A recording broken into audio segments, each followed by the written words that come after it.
हिमालय और ट्रांस हिमालय, यदि इनको आप मिला दीजिए और विश्व के स्वच्छ भारत की जड़ों को ध्यान से देखें तो अंटार्कटिका और अटलांटिका के बाद, जिसे अंटार्कटिका बोलते हो और आर्कटिक सागर बोलते हो, उसके आसपास को छोड़ के सबसे ज़्यादा स्वच्छ जल का भंडार अगर कहीं मिलता है तो ये इसी रीजन में मिलता है।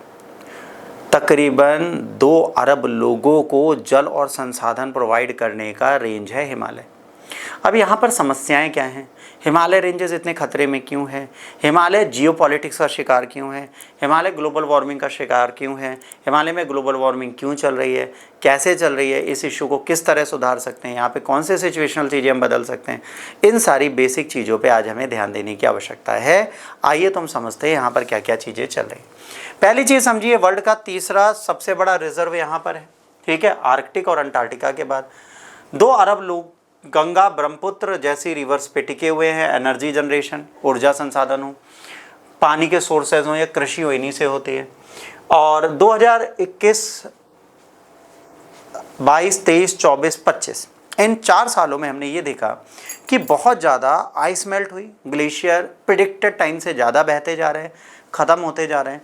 तो 2021 में जो क्लाइमेट चेंज सडन दिखा, 2020 तक क्यों नहीं दिखा? लॉकडाउन था, थोड़ा क्लाइमेट हील्ड अप हुआ, पर 2021 से जैसे हमने लॉकडाउन खोला वैसे ही दोबारा रैपिड ग्लोबल वार्मिंग बढ़ी और चीज़ें ख़राब होती रही। कहा जा रहा है 21वीं शताब्दी आने तक सारे ग्लेशियर पिघल जाएंगे, स्वच्छ जल के संसाधन जो नदियां हैं वो विलुप्त हो जाएंगी। अगर ऐसा होता है तो क्या हमें लाभ होगा? नहीं, हमें सिर्फ हानि होगी। आज की डेट में क्या है? 2025 में 23 साल का रिकॉर्ड टूटा है, बहुत ज़्यादा पानी यहाँ का बह रहा है। इससे क्या होता है, जो वसंत ऋतु होती है उसमें फ्लड आ जाता है। क्या आ जाता है? उसमें बाढ़ आ जाती है, ड्रॉट आ जाते हैं। जब रिवर फ्लो बदलता है तो क्या होता है? बहुत ज़्यादा सूखा आ जाता है, अनप्रिडिक्टेड वर्षा होने लगती है। जो हम वैरायटी है, जो हम कॉन्सेप्ट्स बना रहे हैं उससे ज़्यादा वर्षा हर जगह हमको दिखती है, जिससे हमें बहुत ज़्यादा हानि का सामना करना पड़ता है। अब वाटर ट्रीटीज़ भी हैं, जैसे इंडिया पाकिस्तान के बीच में भी बहुत सारी वाटर ट्रीटीज़ हमने की हुई हैं। इंडिया पाकिस्तान में कई सारी वाटर ट्रीटीज़ हैं जो अंडर स्ट्रेन है, जिसमें बहुत सारी बेसिक चीज़ें हम लोग चेक करते हैं और करते हैं। देखिए, इंडस वाटर ट्रीटी क्या है? यहाँ पर 6 नदियाँ हमारे यहाँ बहती हैं, उनमें से 3 नदियाँ भारत, 3 नदियाँ पाकिस्तान रखता था, पर टेंशन्स बढ़ी। उस पर हम डैम बना रहे हैं, पाकिस्तान डैम बना रहा है। नदियों की टेंशन जब पॉलिटिक्स के साथ जुड़ती है तो समस्याएँ होती हैं।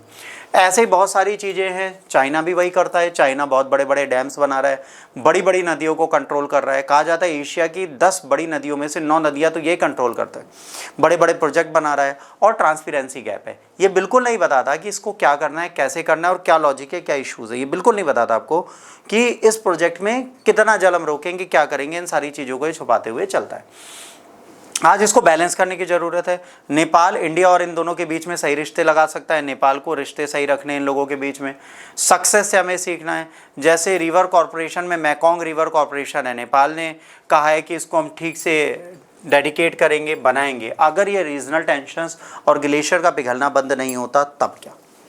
अगर ये रीजनल टेंशन और ग्लेशियर का पिघलना बंद नहीं होता तो पहले तो क्लाइमेट वार्निंग, क्लाइमेट चेंज होगा, पर्यावरण बदलेगा, बाढ़ आएगी, सूखा आएगा और सबसे बड़ी बात है कृषि उत्पादन समाप्त हो जाएगा। अगर हमारी फूड सिक्योरिटी इसी के चक्कर में ख़त्म होती है तो विश्व की 2/3 जनसंख्या भूखी मर जाएगी। जल के बिना 2 अरब लोग पहले ही तड़पने लगेंगे।